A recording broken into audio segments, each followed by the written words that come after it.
Here. Yep. Y'all are live too. Oh, hi. Just like that. Yep. Go ahead. Oh, is it? You're not doing the countdown? No countdown. Dang. Okay. All right.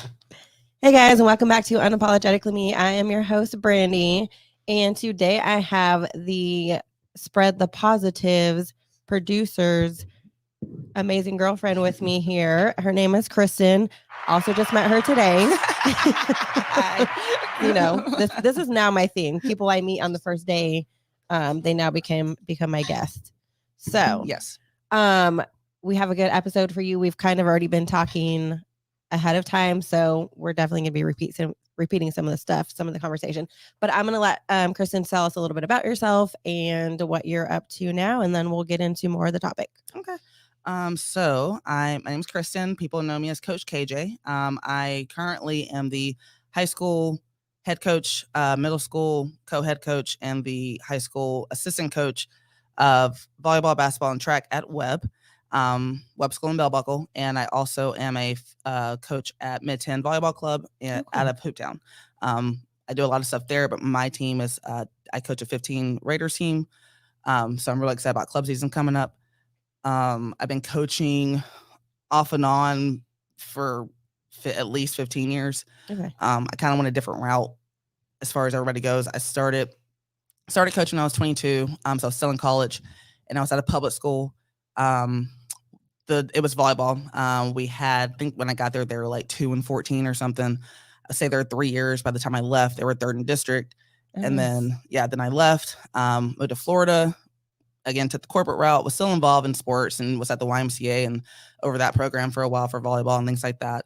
But I was more kind of corporate sales, marketing, that kind of thing. Always playing in some kind of beach league, volleyball, something like that. Yes. Then had a house, moved back to Murfreesboro in 2019 and started coaching club at Mid-10. And then I got offered the job at Webb this year. So I just completed my first semester at Webb. Cool. Yeah. I have a couple of girls on my team that play in the Mid-10. Mm-hmm. I guess I don't know what it's called for volleyball. We have a lot of MTCS girls. Yeah. They were asking me to go watch them the other day, so I told them let me know their schedule and I'll come check it out. Yeah. Awesome. So if you didn't gather from all of that, we're going to be talking about coaching today. Just the differences. So I coached probably about 11 or 12 years ago back in New Mexico. Okay. I coached middle school girls, 7th and 8th grade. So we don't have JV and varsity back there. It was 7th grade and 8th grade. Yeah. And then I coached the middle school boys 8th grade team, like my second year of coaching. The 7th grade girls, we made it to so also we don't have state championship for middle school or whatever they do here. We have only city middle school championship. So we made it to the city championship and we lost, and it still irritates me to this day because I'm like, if I would have changed the one thing, we would have won. Right. That. It's so frustrating. Yeah. But I was young, didn't really know exactly what I was doing. I was just trying to do stuff based off what I did in high school. Right. So Yeah. Did you play in college? I cracked my ankle my senior year of high school. Yeah. It was 2 weeks before the state tournament for volleyball, and I had to just rehab as best I could because I had colleges looking at me, smaller schools, but still schools. And so I rehabbed back, ended up getting all tournament at the state tournament. I don't know how, but I have no clue how, but I did. And then basketball season came. I don't think I ever was the same after that. And I had knee problems, and I was always just injured. Right. So I redshirted my first year at Austin Peay, and then I did not play the second year after that. So I just became very involved with the overall production of the volleyball at Austin Peay. So I did a lot of the commentary for the sports channel there. I would line judge, that kind of stuff. Just be involved with it. And then obviously I play intramurals because that's what you do if you don't play. So it's funny because my team that I had there, we were all recruited and none of us played. So we were called the All-American Rejects. And we won every year. So it was awesome. It was great. That is hilarious. Yeah. That is awesome. That is so cool. So I wanted that clip, but we'll just do that after this. Okay. So you coached public school first. Yes. So what was your experience like coaching in public school? It was very different. I will tell you that. But I will say, so the school I was at, it's not that it was I don't want to say rough school, but it was definitely rough around the edges in some aspects. But I mean, the kids there, they had a hunger, they wanted to be there. And even I think your first year, I hate to say you weed out some people that don't want to be there, but eventually you do, because that's just kind of what happens. So after the second and third year, like, you gotta kind of get to the meat and potatoes of everything. And then people start growing. You really start to see the growth and everything like that. But yeah, public school was awesome. It was different. Yeah. So did you play at a public school, or did you go to a private school in high school? I am a public school kid. Okay. So was there a difference between when you were in high school and when you were coaching at a public school? Because you coached public high school? Yes. So was there a difference between like when you were in high school and how your coaches were and how the kids were compared to when you were coaching, and how those kids that you coached were? So I think it's also location. So I went to Blattman. Yeah, in Murfreesboro. Yeah. And I coached in Clarksville because I was Austin P. Okay. So I coached at Kenwood High School. And I think it's just a difference. So at Blattman, you're raised since you're like 5 years old to play a sport here. Yeah. Like, it's just part of it. Like here at Franklin, like you come out the womb, you're playing something. Yeah. Like you're in a lesson, you're in a practice, something like that. Clarksville, I think, was the same way to a degree, but I think it was a little bit like a few years behind on that. So it was just a little different as far as skill goes, I guess. Yeah. And we lived in the gym. Like if we were like at Blattman, if we didn't have anything to do, we would be in the gym practicing. Yeah. We'd be scrimmaging. That we were in the gym. Where when I was coaching at the high school at Kenwood, we had to make them come in. Yeah. Like they didn't really want to be there. We're like, this is your volunteered open gym. Yes, exactly. So it's just a little difference and it wasn't much difference because once they were there, they were pretty much locked in. Yeah. They were like, okay, like we get it, we're here, let's do it. But it's just kind of pulling and tugging at first, and then eventually they kind of want to be there. Yeah. Where with us it was like, oh, we don't have anything to do today, let's go scrimmage, let's see if we can get some people together. Yeah. Let's go shoot around something. Was there a difference in how your coaches coached you and how you coach? Like, was there things that maybe you had to be like, okay, I can't do this that my coach did, or things you just wanted to do different because you're like, my coach probably shouldn't have done that? Yes. So my dad's also a coach. He's been coaching since the 80s. But so I don't respond well to screaming. Like, I understand yelling, like, to your point across. I get that. And I get that, like, it's competitive. You can't be like, hey, I need you to do this. Like, that's not how this works. Yeah. But I feel like there's a line to where it just begins to where it just becomes noise. And like, they can't separate what you're saying versus them. You're just screaming at them. Like, you yelling is not making me hear you any better. Exactly. Yeah. So, and my dad did that. I didn't play for him that much, but enough to where I'm like, nope. And then my high school coach, he was a screamer too. So, yeah, I don't, my mom tells me that I'm very much like my dad. I don't see it. Of course I don't see it. But I feel like I try to not do that as much. I mean, I'm going to be tough on you. I'm going to yell at you sometimes because that's just what it is. Yeah. But I try not to make screaming my first go-to. Right. Like if I can tell you something first and you respond to that, great. Yeah. If I need to yell at you because you're not responding, then I'll get there. Yeah. Makes sense. Yeah. My high school coach, all of my high school coaches, I played soccer, softball, and basketball. My softball coaches, they changed, I think, like 3 times while I played.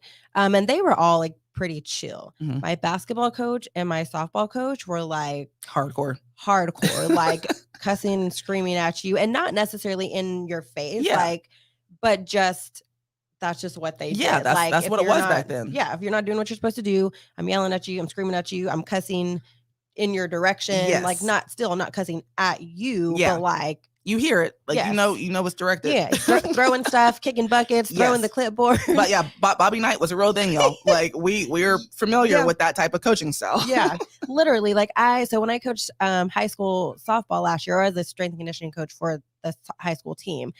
And sometimes like stuff would just happen. And I'm like, man, if that would have been us, like my coach would have been throwing the bucket, would have been I specifically remember one time my softball coach kicking a bucket because we made a mistake, like overthrew a ball or something like that in the softball game, and the bucket went flying.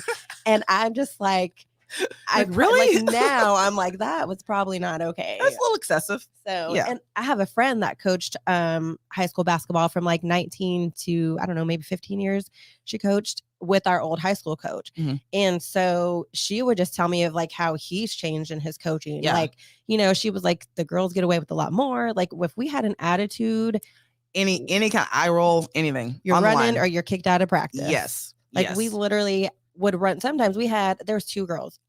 They had the attitude all the time. So he decided, well, y'all are going to sit back and watch and everybody else is going to run until y'all get your attitude together. Yeah. And like, can you imagine if we did that now? We actually did that in our practice the other day for middle school. Yeah. Oh, tell me about that. How'd that go? It was interesting. We only done it once. Yeah. But yeah, I think there was 2 girls that I think they weren't doing. They weren't giving full effort. They were jogging. Everybody else was trying to do the drill. Yeah. So we set them to the side. We're like, okay, y'all can watch them while they're running. And you could tell that they felt like crap. Basically, they're like, oh my gosh, like we are making them do that to a certain degree. Yeah. I think half of them, like, they didn't really care to some degree, but then they're like, oh, we shouldn't really do this. So then they picked it up after that. Yeah. But that was the first time we've used that tactic. Yeah. Interesting. Yeah, that happened to us quite often because they just couldn't get it together. But I just, even like the running for discipline, like she said, that's something that he kind of had gotten away from, because we also did a lot of conditioning drills. Yeah. But then we just conditioned all the time. We conditioned before as warm up, we conditioned during practice, and then we had conditioning at the end. Then we had conditioning if we got in trouble. Yeah. Like we were always running. Yes, we were always running. It's like, how did you have time to practice your plays? Like if you're running all the time. Running. Yeah. So I will say that because we ran so much for discipline that I really started hating it. And I mean, obviously if you're an athlete, you have to run. Like that's part of what you do.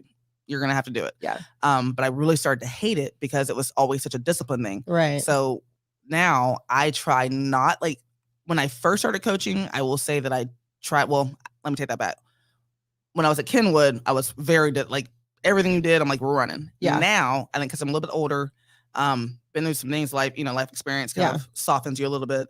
So I think now I only go to that if it's like, it's not getting done. Like I'll give you 2 or 3 chances, and then after that, no. Yeah. Like now we're running. Yeah, I was the same, especially like I said, because I was coaching. I was young, and I just did what my coach did. So you're not listening, you're running. You're not doing this, you're running. And like I would be I'm not the head coach. I'm the assistant coach at MTCS for middle school. So I don't really necessarily like get to make those decisions anyway. Yeah. But when I coached by myself, like they were running all the time. Like, you have an attitude, you're gonna run. Like, I'm gonna run this attitude out of you. Right. That's how we think. But now, like you said, being older now, I'm like, okay. And even I got my master's last year in exercise and sport, and so that was one of the things. Thank you. That was one of the things I talk about, though, is like using exercise as discipline. Like you can start to make the athlete hate exercising, and so it can be less productive if you're doing this. So I think, like you said, you kind of have to pick and choose like when that's appropriate, and even what athlete to use it with. Yes, because that doesn't motivate every athlete. Not every athlete's going to respond to everything the same. Yeah. So Trent tells me that I'm like the Phil Jackson. Like I'm like my girl. Like I make my girls meditate. Like we we do all that stuff so when I'm super ADD, not on medication right now, but I need to go back on it.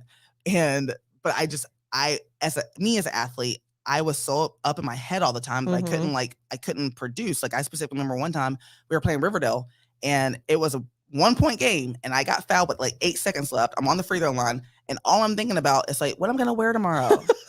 or like, oh, I see my pastor in the stands. Like I'm not even thinking about the shot. I'm just do. And after that, I'm like, okay, this is a problem. Yeah. Because I couldn't help it. Like I really was trying, but like I couldn't help it. Yeah. So now, like as I've gotten older, obviously, like I've gotten more into yoga and like nutrition and that kind of stuff. So I see the benefits of it. So I really try to make them focus on the mental game as well as physical. Yeah, which is really good. Yeah, I try. I was gonna say something about how you were talking. What was it? I was gonna say something about like how athletes respond. Like that was another thing. So my coach treated everybody the same. Yeah. Like, and I think mine did too. Yeah.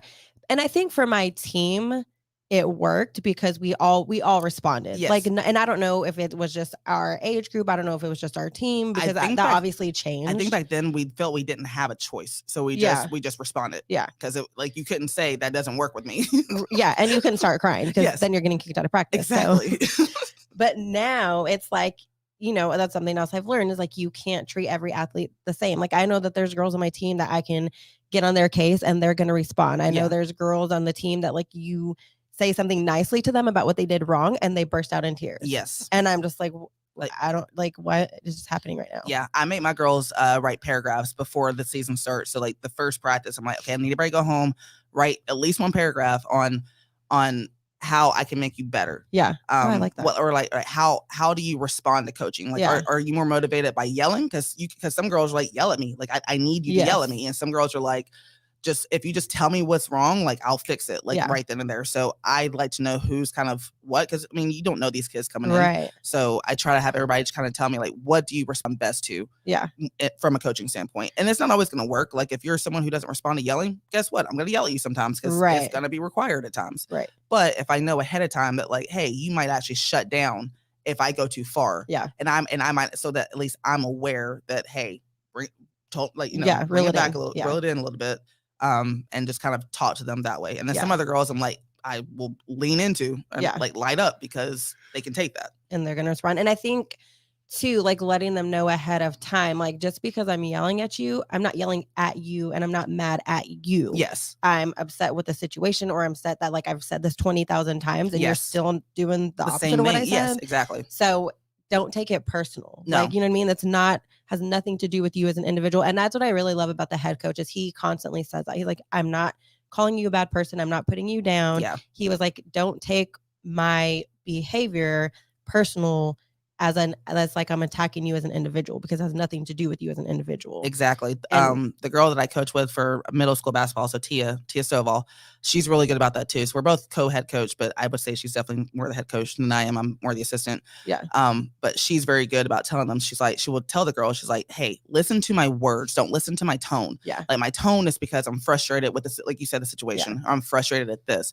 Like, but listen to what I'm saying and my actual words, because that will direct you to what we're trying to tell you to do. Like he says that all because he's 61, old black guy, and so he is just like, and so it's him, and then all the other coaches, even the high school coaches, were all females. Yeah. So he's like, they say the same thing, they just look prettier whenever they're saying it. He's like, but I'm telling you the same thing that they're telling you, I just don't look pretty doing it. So and that helps like loosen them up too, because they get to see a funny side of him where he's like not serious all the time and not just, and he really honestly doesn't even yell, but he's also said that he's had to learn, because he's been coaching forever, he's had to learn that he has to tone it down. Yes. Which also drives me insane that like we have to tone it down. Yes. Yeah, because I again, it could just be because that's how we were raised. Yeah. But I'm just like, it's taken me well, actually I'm not even there yet.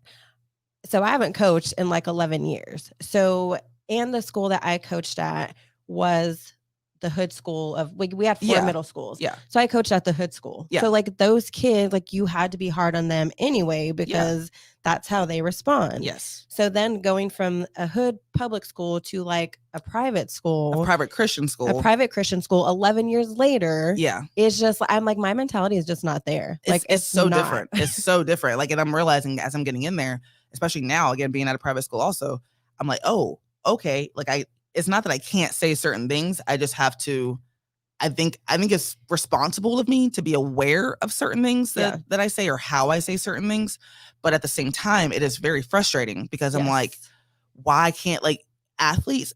It's an athlete thing. Like it's not a human thing. It's not an athlete thing. Right. Athletes are they're wired differently. Like, and you can't just be, hey, okay, I need you to do this all the time, because that's not sports. That's not athleticism. That's not anything like that in sports. Yeah. You're not going to find a coach that just calmly talks to their players like this all the time. And hey, I need you guys to get on the line. No, like that's not sports. It's not realistic. It's not realistic. But I'm glad you said athlete, because I think that's another difference. And not just even in private school. You obviously have people that play sports in public schools that are not athletes. Yes. And I think that's another thing, is that if you are not an athlete, then you don't respond to that, because you're not an athlete. You're somebody who wants to play a sport or be involved in something.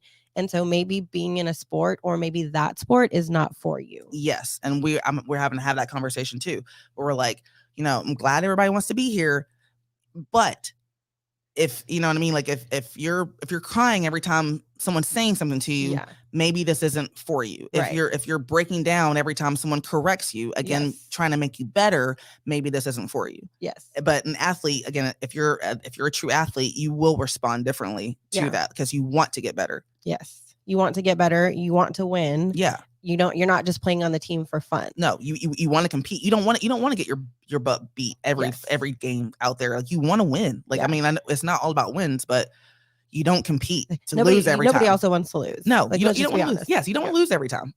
That is not fun. I don't care. And okay, let me say these two things. So I have one girl on the team who she is the sweetest kid. She's always so happy and perky, but you can see in her face when she feels like she's not doing good because she just like gets so down on herself. Yes, I got some of those too. But she's also, when she knows that she's done good, she also gets like so proud of herself, which I love to see because it shows that she has confidence. Like she is a hustler. She is one of two kids that will dive on the floor for a ball. She got a bruise in the game the other day, and she's always proud, showing it off, like, look at my bruise. Yes. But she gets so excited. Like she's improved so much since the beginning of the season. And like one game she went in and had like 3 fouls. And then like a couple games later, she went in, worked her butt off on defense, had 0 fouls. And she was just so proud of herself. And you could dig into her, which you don't even really have to because she like is just a hustler. But if you do, she responds. Okay. And it's just, I love to work with kids like that because it makes your job easier. It does. Honestly. It's very tough to when you're having to pay attention to everything but the sport. You're having to pay attention to everything you're saying. You're having to pay attention to how you're saying it. You're having to pay attention to, okay, it's this kid gonna cry. It's everything but actually learning the sport and actually doing drills to get better. Yeah. And it takes away the focus of all of it, which is the reason why you're there. It's like, if you can't get better at what you're doing, why are you here? Yes. And then you add on that you're working with girls who have monthly issues. Yes. And our hormones are all over the place. So, I mean, there's going to be middle school issues that they're dealing with and high school drama. And that just adds like this whole other layer of stuff. Yes. And I think that, and just not to go down the rabbit hole, but I think that just being a kid now and being a kid when we were kids are two totally different things. So different. Like I am so happy that I graduated before social media was a thing. Like I'm so happy because I can't imagine having everything you do. Like, so like you could just be walking and someone like run into a wall. Like people do it all the time. But like someone's like, I got that on video and then it's posted and then like you're embarrassed or maybe you're like laughing at it, but maybe it bothers you. I don't know. But it's just, they have all these things now where it can affect the kid and you don't even know it. Like the kid will come into practice and it's a kid that maybe like they're usually like about stuff and they're on it, but maybe something happened social media related that again, like you don't know about, and that they're not the same kid in practice that day. You're like, what is wrong? Like what's happening? And just trying to get it out of them can be tough too. They don't know how to talk. They don't know how to communicate. All they know how to do is send a text or a picture. Yes. And it's so frustrating. I'm like, I need you to communicate. I need you to talk. Like actually tell me what's happening because I can't help. Like help me help you. Yes. And I have one parent who she was very good about like making sure her daughter communicated with me because the mom asked me like, hey, did so-and-so talk to you about whatever? And I said, yeah, she did. And she's like, okay, I'm trying to make sure that she's communicating. And which I was like, good, thank you. Because, and she did. And I told her mom, I said she did a good job because she's like a very quiet girl, but she's coming out of her shell now. Like, and she's actually hilarious. I love seeing that. I've got a couple like that. I'm like, yes, you're fine. She cracks me up. My daughter was with me at the game the other day. And my daughter asked me to buy her popcorn. And I was like, okay. And then the girl was standing there. She said, Coach Brandi, you can buy me popcorn too? And I just bust out laughing. I was like, what? Like, because it's just not something you would expect to come out of her mouth. Like, she would have never said that a year ago. Yeah. And I was like, what? And I was like, no, just go. But I had another girl who she is also super quiet and she's always just looks real sullen and like the world is like falling apart and like she always looks miserable. Yeah. So one day I was saying something to her and I'm like, hey, can you put like some pep in your step? Like I need you to pick it up. And so I was like, you're moping around like something. And then somebody was like all I heard was her best friend died. That's all the part I heard. Okay. And I was like, oh shoot. Okay. I was like, what? Like you got to tell me something like that. Exactly. But no, then the other girl's like, no, I said like her best friend died. And I was like, oh my God. Oh. I'm like, dude, you got to speak louder because I really thought that I'm like jumping on her case and her best friend just died. Yeah. Oh, I had it. So funny story on that. I had a kid be late for practice today. We normally make them run when they're late. like we got into that. So Yeah. if you're late, you're on. Well, this girl was late. She's been late a few times, and she was trying to get there on time, and she was like 2 minutes late. And she's like, I'm here. And I'm like, why are you late? And she's like, my teacher told me that my grandpa died. And I'm like, what? And yeah, so she was like on the phone with her mom. Like she said she busted out in tears, and she was like trying to find out if that was real. Come to find out, he told it to the wrong kid. Oh my God. I'm like, oh my goodness. So I'm like, I'm screaming at her, yelling at her, trying to make her run. And her grandpa maybe just died, and then find out he didn't do that at all. Yeah. I'm like, oh, okay. So you're good for today. Just try to get here on time. Oh my after gosh. This. Yeah. And it's just that's not helpful whenever communication is like trembled. And you have like, so I know one of the things that we deal with is like the kids having to make up stuff for school or having to do stuff for school, like during practice time. So we practice during 7th. And then we go for like another hour after school. Yeah. And this is just something that we just didn't do. And when I played, like even in middle school, like you just don't miss practice for anything. No, same. And it's like, oh, well, I have to make up this test. I have to do this. And I get it. I'm not saying that like education's not important. I know that they have tests, but I'm just like, they have lunchtime, they have before school, they have after, well, I guess not after school because we're practicing, but like, I'm just like, I don't know. That's just something that another thing that I'm having to try to adjust to. Yes. I would say. Yes. And I feel like we had to figure it out. Yeah. Like if I had to stay up till 1 o'clock in the morning doing stuff, then that's what I had to do. Yep. Like if I had to I didn't even go to my own great grandmother's funeral because we had a game. Yeah. So it's taking a whole and that was in 8th grade. I was in middle school when that happened. Yeah. So and it was I think it was a tournament. But when kids miss, and we understand life happens. Like we understand and these kids most of them can't drive. Like we get it. They can't control that. Yeah, they can't control it. So we are very understanding. I think I think I'm more understanding now than I ever have been as far as that goes. But I also think that there's a point where if you have a kid all the time being like, hey, I have to go make this up. Yes. Hey, I have to go do this. Hey, I have to go do this. And it's like, hey, I get that, but you have practice. Like this is your commitment first. Yeah. And so if you're going to commit to this, you're going to have to find a way to get those other things in and still do this. If not, again, why are you here? Well, and 9 times out of 10, it's not that they didn't have time to do something. It's that they chose to do something else. So it's like, oh, I didn't do my homework and it's due today. Okay, homework. You should have done that at home when you had time to do it. And, oh, well, I had this and I had that and I had this. That's not my problem. You need to figure it out and do it. Not making TikTok videos for 3 hours. Not have time on TikTok. Yeah.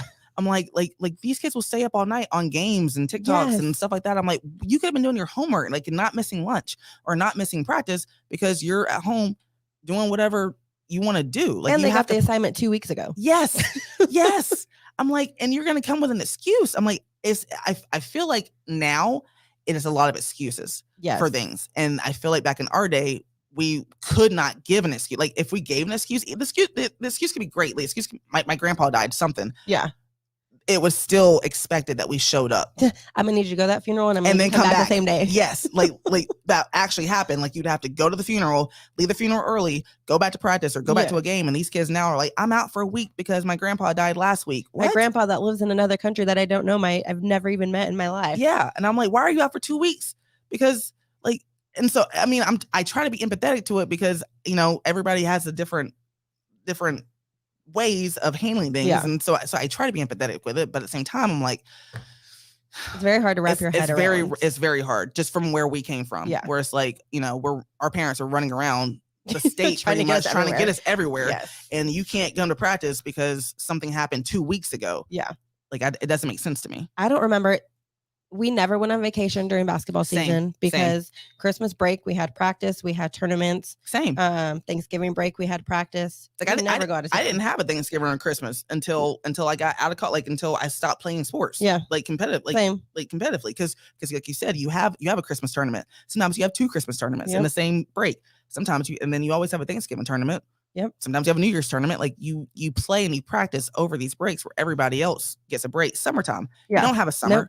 You're in the gym all summer, especially if you play a fall sport like volleyball. Yep. That's our preseason. So it's like if you choose to do these sports, you're going to have to give up some things. Yes. And I feel like they don't now, because I don't know if it's the generation or what, but they don't want to give up things. Yeah. They want everything comfortable and they want their cake and eat it too. Yep. And it's like, if you play a sport and you want to get to the next level or you want to get better, you have to make sacrifices. Yeah. It's just what it is. Yeah. Like, that's not saying that you're a bad person for not doing it. It's not saying that you can't do certain things, but you have to find if you want to do certain things, you have to find a way to do it. And that doesn't even just pertain to sports, because no, that's life. In life, if you want to be great at something, you are going to have to sacrifice something. Yeah. And you're going to have to get uncomfortable. You're going to have to do stuff that you don't want to do. And being in sports, before, I felt like prepared you for that stuff. 100%. Now I feel like it prepares you to get a job when you get older and think that you can do whatever you want and there not be any consequences. Yes. And I'm just like, I'm like, maybe when like my daughter's generation gets there, maybe that will be how it is, because they've just been so used to it. I don't know. I based on the generation that we're in now, it's a little softer. No, that's my sugarcoating word. It's a little softer than when we were playing, but I also feel like maybe we were a little softer from when our parents were playing. So it might just be like every generation, like a little softer. Yeah, people like maybe kind of like when parents are like really hard and then they're like, oh, I shouldn't have done that. Yeah. So they're different with their kids. Yeah. I feel like it's more like that, where like we see things like you said earlier, like that our coaches did that were good and not good. Right. And so I think as when we get older and we are in that spot and that role, we try to tailor it to that. Like, okay, this didn't work for me, so maybe I can do this. Or like, I hated my coach when he did this, so I'm not going to do that, and I'm going to do this instead. Yeah. But maybe that's making it softer along the way. I'm not sure. Yeah. But it's just at some point, like, you can't be soft all the time. Right. Like, you can't. Again, that's not sports.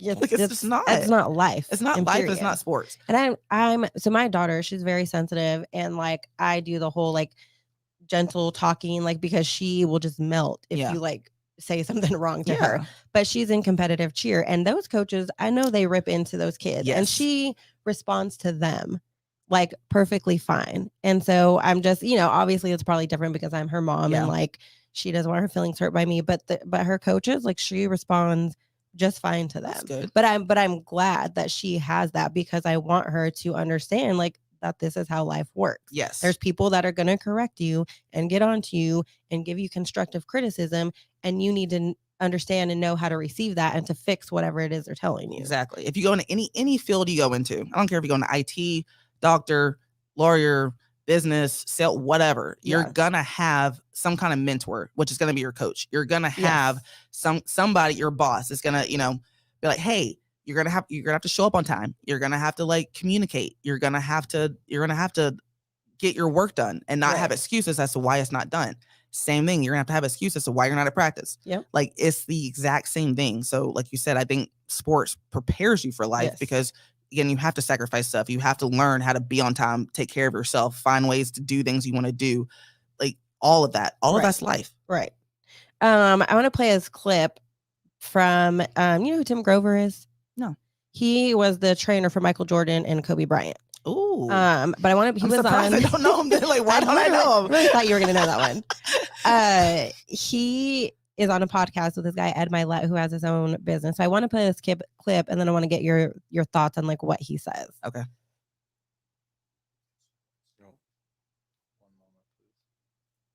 Technical difficulties. All right. You have to sign a waiver to say you can only say positive things. Otherwise, you got to keep quiet. All right. So what are we teaching individuals? You get a trophy for participating for 16th place. Everyone gets a trophy. All right. And then you get the one mother who shows up and says, hey, my kid didn't get a trophy. Well, your kid was only here one time, and she's arguing with the coach. All right, we're gonna give you a trophy. Winning and competing matters. It matters. You're not 30 people apply for a job. 30 people are not getting the job. One person's getting the job. All right. So if you don't teach competitiveness and how important it is at a young age, when they hit adversity, they don't know what to do with it. They don't know what to do with it because you can't do everything for them all the time. You hear fathers all the time with daughters, and I have them. And so I had another guest on here who he played sports in high school and college, I think, and he coaches football. And so we were having the conversation about participation trophies. Mm-hmm. And he feels like they should have participation trophies until age 7. He was like, because it helps build their confidence and it will make them want to come back to the sport and blah, blah, blah, blah, blah.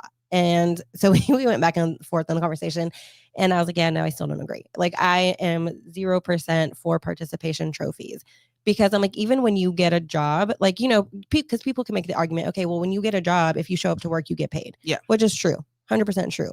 However, you don't get anything more than that. You're not going to get a bonus. You're not going to get a paid vacation. You're not going to get any more incentive to just show up to work. Exactly. And you might get an appreciation, which I think would be great. If you want to have an appreciation for your athletes that participate on this team and have a pizza party for them at the end of the season, I think that's great. Yeah.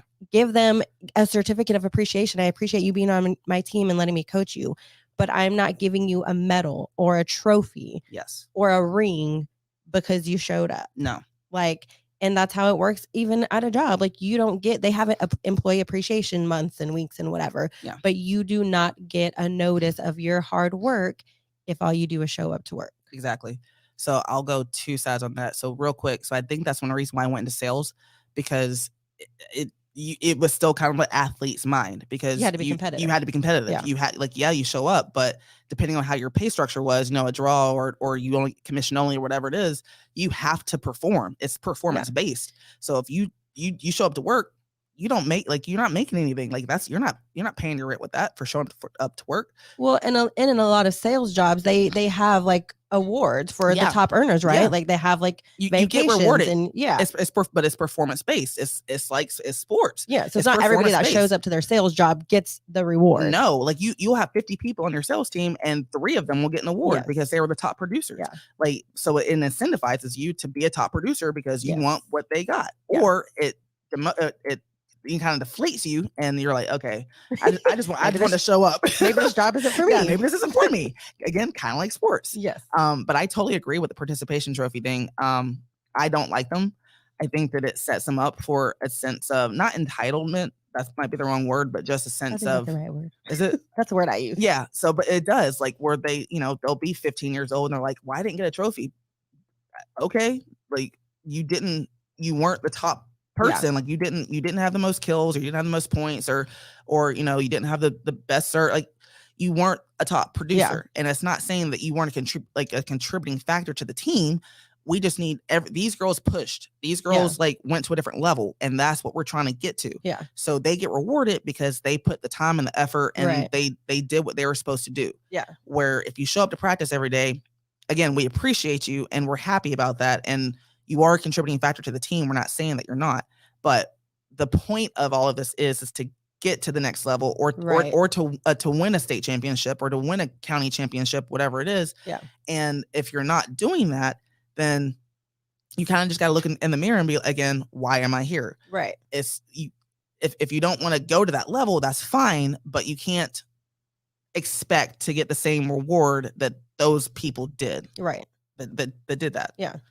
I think a good solution could be like how you were saying earlier before we started about, like, you did awards based off of their numbers, based off their stats. I think that would be a great way to do that. And everybody still doesn't get a participation trophy. Like, if you aren't the best player and you don't really get to play, like, obviously you're not going to get anything, but that should be motivation to get better. And like, but I'm realizing, maybe being out of private school, I'm realizing that mentality is like what we would see as this should incentivize them. They see it as, oh, okay, I'm just not gonna do it. And I'm like, that's not what the lesson is. The lesson is you went over your head. Yes, like you should want to get to this point. Like, you see, like, it's like someone dangling a carrot. You know what I mean? Like, you want to get there, but it shouldn't, you know, demotivate you to get there. And if it does demotivate you, again, you have to ask yourself, is this for me? Am I actually an athlete? Like, it's a sport for me? Do I need to change sport? Whatever it is. Yeah. But yeah, and I will say that I did give my JV girls participation certificates this year, only because, again, we were trying to change culture, and I just felt like JV cool. So this was the only year, and I told them from the beginning, I said, you will not receive a participation trophy from me. Yeah. Because I just don't believe in that. I believe you earn everything, just like in life. You earn what you get. Right. And if you're lazy and you don't want to do anything, then guess what? You're gonna earn nothing. Yes, you're gonna earn nothing, and you're gonna be in a very sore part of life. Yeah. So I just don't believe in them. I think there's, and like I said, I think there's ways to get around it with doing like the stats. I think like when I was in middle school, we had like MVP, we have most improved, Yeah. we had, most points, whatever, like stuff like that. You can do things to create more awards. Yeah, I mean, we if have like you want to best do that. attitude award, or something like that, like the hustle award. Like, Yes. even people that don't play that much, but maybe the one time they get on the court, They hustle. they out hustle everybody. Like, so you give awards that can that's still earned, but not just, hey, you showed up, here's a trophy. No. And I don't know that I would go as far as to like create an award for every single person. No, because then it goes back to the whole, just show up and we're gonna make up something for you, because that's also not how things work. Like, no, it has to be limited. Yeah, but if you do like one or two like that, like you do like stat based, like most points, MVP, most skill, something like that, and then maybe you have like one or two like kind of not goofy, but just like one or two awards that some of the other kids can maybe qualify for that maybe didn't play as much. And I think you could even get away with maybe doing like a week, like an award every game. Yeah. And that way everybody has the opportunity to, if you know that every game there's going to be a hustle award, or there's going to be, I would say a hustle award, because I think that's the easiest for anybody to get, because you don't technically have to have skill to do that. You just hustle. So every game there's a hustle award. I think you could get away with that, because you have an opportunity to get in the game, because at least for us, everybody gets to play, even if it's 30 seconds. Everybody gets in the game. If you go in there and hustle for 30 seconds and you're diving on the ball. Well, diving on the floor for the ball, you could win that hustle award for that game. Yeah. So that's another incentive to be like, hey, come back, keep hustling. And the more you hustle, because we even tell them, like, if you're not the best technical player, but you're out hustling everybody, you're who's going to play. Exactly. That's what we say. We need too. the ball. So if you're diving on the floor for the ball and that's getting us the ball, then we need you in there. Any coach, for any parents listening to this, any coach is never going to be mad if your kid is hustling. Yeah. You will never hear a coach. I don't care if they are the worst skilled player on the team, but if you will not one time hear any coach be like, yell at your kid for hustling. Yep. We want hustlers. We want people that want to be there and want to put effort into it. Yeah. But it's crazy. We tell our kids all the time. Like, the head coach always tells them, like, I don't care if you're running the wrong direction and you're running full speed. I will not be mad at you because you're going hard. Like, he's like, that's out of anything, like, that's what I want the most. Even if you're doing everything completely wrong, I'd rather see you hustle and do it wrong than do it right and halfway. Yep. Like, it is infuriating to a coach when, especially if you have a skilled player and you have someone that knows what they're doing and they are just lazy. Yeah. It is so frustrating because we kind of flash forward to their life. I think just naturally. Like how good you could be or how far you could go in life, not even just in that sport, but just in life. Like, and the effort that you're putting into this, you're not going to get very far, and you have all the potential. But again, potential doesn't make anything. Like, you can have all potential in the world, but if it's not being used, you're not productive to anybody. You're not really. Do you have potential if it's not being used? Yeah. Do you actually have it? No. So it's just So I would say for any player that wants to just hustle, I won't say get better, but just hustle. And if you are a player that is skilled and your coach is yelling at you still constantly because you're not hustling, maybe if you hustle, they might stop yelling at you. Yes. Because here's the thing too, just again, in life in general, you can have all the skill in the world, but there's always going to be somebody that out hustles you. Always. And if you get out hustled, you're going to lose. Always. Because at the end of the day, like, skill ends. Skill can only get you so far. So far. And after that, after that, you've got to put in the time and the effort. Yep. Like, I've got some parents that, like, again, they're not used to what we're used to. Yeah. And so, telling them, hey, I need you to take lessons. I need you to play club. I need you to do A, B, C, D, E, F, G. Yeah. And they do it for 2 weeks. And they're like, well, they're not seeing playing time still. And we've been doing this. I'm like, do you know how long that this is going to take? Like, this is not a month process. You don't go to a couple lessons and be like, my kid deserves to play. No, it is a gradual thing over many years. And then you will see the reward of your work. Yeah. But that's is constantly having it instill in that kid every lesson, every game, every this, and them just getting extra touches and extra reps on whatever they need to do. But you can't expect to go work hard for 2 or 3 weeks and get rewarded, because again, that's not how this works. You have people that start playing at the age of 3, right? And they're getting scholarships. Well, if you're halfway doing everything and you start playing in 10th grade and you're not doing anything outside the gym, you're not working out, you're not doing anything that your coaches are telling you to Yeah. do, how do you expect to get the same reward that these other kids are doing that are playing it Right. year round? Right. It doesn't make sense to me that they still are confused on why it doesn't work. Yeah. Yeah. I don't know where that disconnect is. Like, and I really want to know, because most of the parents who have kids in this age group are within 10 years of my age. Yeah, same. So I'm like, at what point Did it switch? Yeah. Like at what point did you become okay with like not putting in the effort Yeah. and expecting the same thing that these other kids are getting that, again, put in the effort? Yeah. Like, it doesn't, again, just not make sense to me. It doesn't. And no one can make it make sense. Cause I'm like, you see this girl over here, she's in the gym all the time. Right. She's in a lesson all the time, or she's running on her own. She's competing with herself. Yes. And then you have this kid over here that is crying because she's like, I don't get the same treatment as she gets. I don't get the playing time she gets. I don't get looked at as she. You're not doing anything. We've told you what to do. We're trying to lead you to water, and you're not drinking it. Yeah. So at some point, the coach can't help you anymore, right? Because you're not doing what you're supposed to be doing. Right.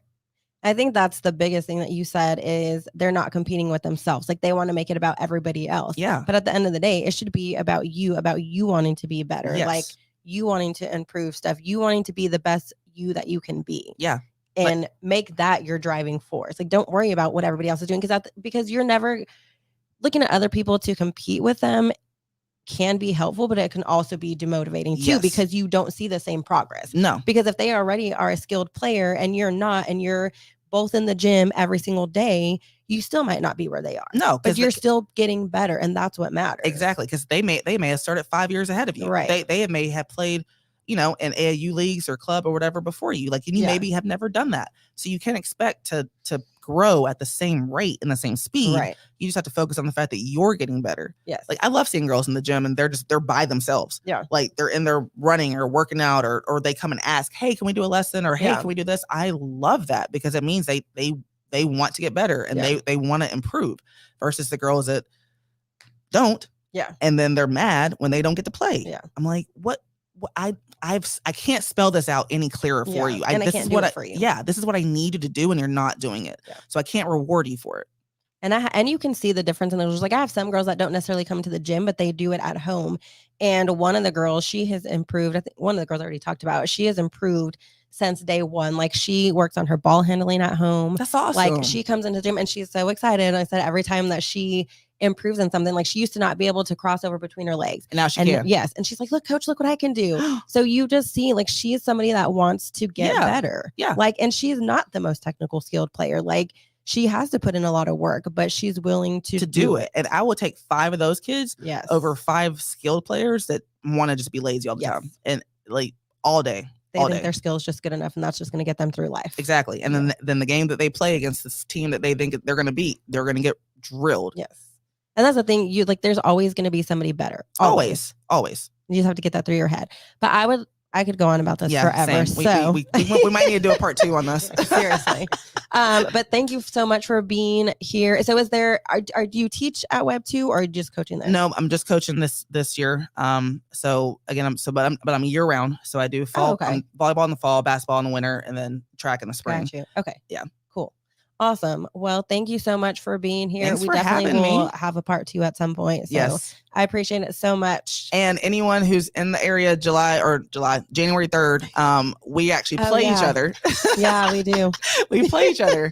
I don't know if it's your place or mine. I think it's at yours. I don't know. I think it's at MTCS. I can tell you, because I'm pretty sure I have it in my calendar. Yeah, I think it's at MTCS. But yeah, if don't you're have it in my calendar, if you're in the area, come watch some middle school basketball. I can post where the game is, then you can come watch. All right. Thank you so much. Thank you.